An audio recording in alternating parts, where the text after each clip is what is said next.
Hello, I'm Jackie Taylor from Agritourism Africa, and today's podcast I'm going to be dealing with farm tours and pricing, and it can be a significant hook for visitors if you do offer them. I think obviously we start at the beginning, and that is you ask the 5 questions: how, why, what, etc. And that will definitely assist in defining what it is you actually go to offer. So I'll give you an example. The Minister of Agriculture, I asked him, so what would you like to do on a farm? And he said to me, learn to drive a tractor. Well, apart from the obvious, I hope you have indemnity questions, I think the farmer really from day one needs to understand and needs to consider what the impact is on his time. Does he have the time to do this? And if he doesn't, then can someone else do it in the community or the farmer's family or farm workers? So it is important to have a plan and a backup plan, because people do get sick. And if someone has pre-booked and they arrive on the farm and the farm is sick or the tour has to be cancelled, then that visitors could have a negative customer experience. So let's start with the basics. As I've mentioned, when will the farm tours actually fit into a farmer's life? So if you take the months of the year, there's seasonality, you obviously need to consider that. And then if you take the hours in a day, say on Monday from 9 to 10, it's the only time you've got on Monday. Then Tuesday, you can do 3 to 5.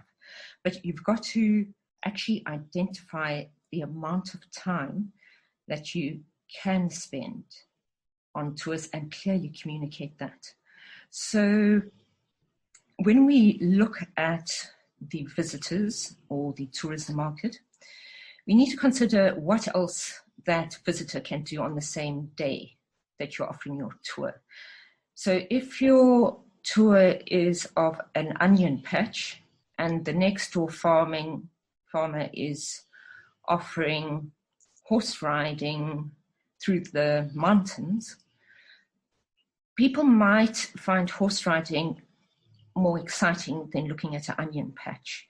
So bear in mind from the visitor experience, the competition that is close to you when you organize a farm tour. And I'm going to be dealing in a separate podcast with agritourism routes, because that is very important to get visitors to come back. So it's not just a one-off, but they keep on coming back. And if people or visitors keep on coming back, they're going to want to experience new and different things.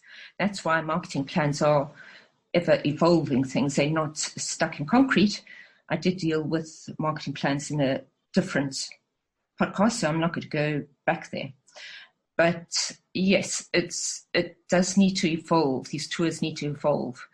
And the nice thing about that is that start small and don't communicate that you're offering more than you are.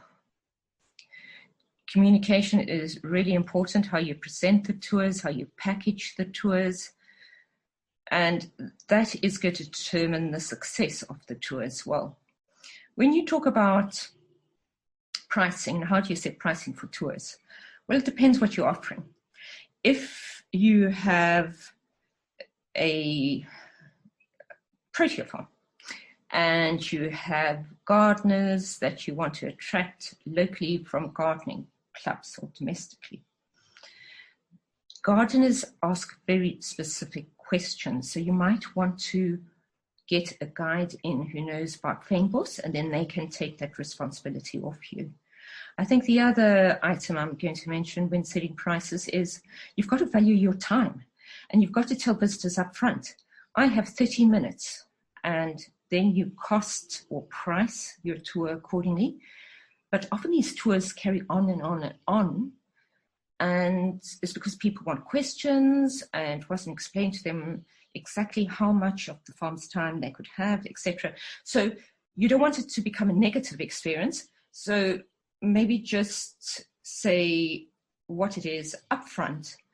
And remember always a backup plan, if the farmer is ill, what happens?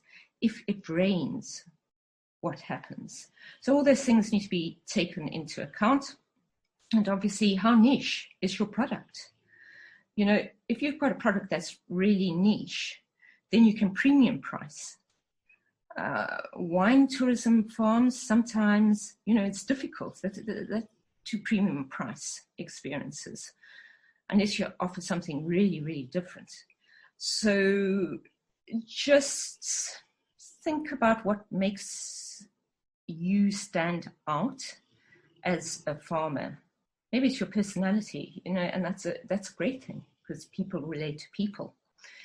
But there are different types of farms. So walking farms, walking tours of farms, cycling tours, and then obviously all the basics. You know, are you going to include food? And I'd say be careful, because these days there are a lot of vegans, vegetarians, gluten intolerant people. So all that information you need to get up front if you're including food or drink in your tour. And I think I need to mention that with wine, if you are clarifying your wine with egg whites, there's an issue with vegans. So with some vegans, not all, some. So just be prepared to answer those type of questions. Whoever's taking the booking, it's probably not going to be the farmer. And then the other item is, well, how many guests are you going to have on your tour? You know, if you have 25 guests, your price is going to differ from if you have 5 guests. So I think that's really important. I always think when you've got a visitor on your farm, you must always upsell.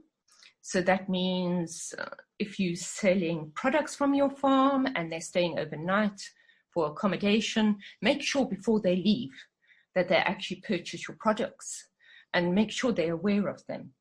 So that's all I really wanted to say today. I'm sorry about my Rottweiler snoring in the background, but we try and make it as professional as we can under the circumstances.